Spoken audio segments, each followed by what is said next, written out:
I found this super old tutorial that I had on the page. The original was 16 minutes long, but I shortened this one up for you guys in one of these fun little 3-minute style tutorials.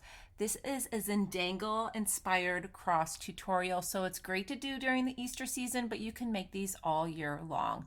Start off by placing your cross on your rock. You want to have one that kind of stands out somewhere near the middle, and I like to put a heart in the center of my cross. Now we've got to make it hanging out from somewhere, so I'm going to create a vertical line with some gems and dangles on it from the top of the rock all the way down to the bottom of the rock. Once you've got your first dangle placed, we're going to create a place for these dangles to be hanging. So I'm creating these arches scalloped kind of down from the top and the outer edge of the rock, and then I'll create designs and dangles down either side. Now I've got a big dent on this rock, so I'm going to stop this dangle before I get there, and then we're going to do the same thing on the other side. You're kind of creating a frame for your entire design. Then just go back in between and add little loops and dangles with gems, filling in the rest of your rock design. Now I always tell people when they're new to dangles, start with less, fill it in, then decide if you want to add more. You don't want it to get too jumbled up in there. So just do a few dangles, then we're going to come in and color them in.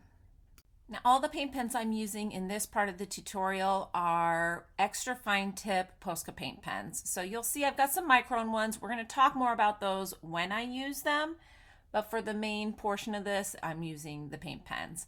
Once you like your designs, it's time to fill them in, and this is really almost coloring book style. I picked 3 colors I'm using on my stone. Use whatever colors you want. Obviously, I'm doing red inside of all of my hearts. Then I'm going to come through with light blue and fill in some of these shapes. If you're doing the dots, you can kind of just dab, dab, dab to make the dots bigger. You want to leave a little bit of an outline, so just be careful not to make them too big. We can touch up later. And then I'm also using this dark blue to fill in a bunch of my shapes. So make sure to give the little dots at the top a little love as well. I did those, I came back and did those last. So now we're going to talk about these Micron pens. Once you've got everything filled in, I wanted to add a few more little dangles. These things will wear down when you write on your rocks, and they are not cheap. I actually don't use them as much as I used to on rocks just because I didn't want to replace them.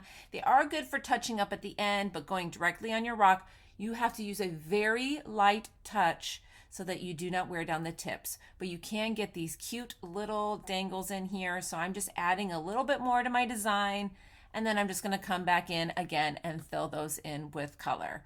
Once you have them all filled in, this is what I'm talking about. I do use my Micron for this now, still to this day. You can crisp up your outlines and you can go right over the top of the paint and really give shape and definition to that heart. I hope you enjoyed this tutorial. Follow along for more, and here's some more Easter ideas for you to try.